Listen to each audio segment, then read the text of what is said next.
Tá aqui Paulão, Black Power, Max Peu, Keep Rick e Luiz Carlos da Billboard. História viva aí. História para ser história, conforme o Paulo sempre, tem que ser verdadeiro. Então, vocês que são amantes da Black Music, que vocês falam em Furacão, que vocês falam em Cashbox, que vocês falam em Soul Grand Prix, que vocês falam em Dailan, infelizmente eu acho que por falta de informação, vocês não sabem aonde foi o caldeirão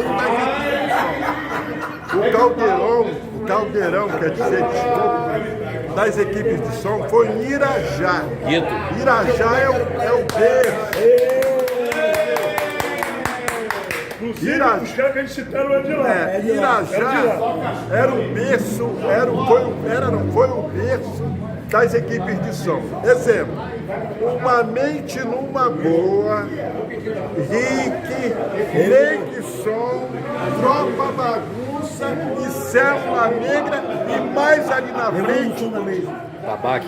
tinha Fênix e a Revolução da Mente. Isso tudo num redondo, putaria. E a Black Power que Aí vai pra Rocha Miranda, aí tinha Black Power, mas do ladinho em Oswaldo Cruz tinha Alma Negra.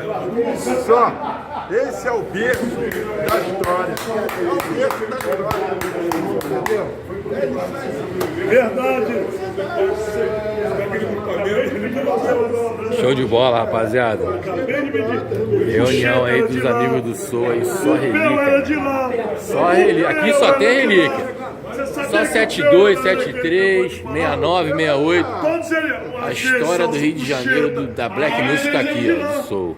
O Xê também que som. Todos eles eram de lá. O Peu sabe que ele era de lá. Tinha uma rapaziada boa pra mim, dançava pra caralho, era Bahia, aquela turma toda, entendeu? Bahia, Ó,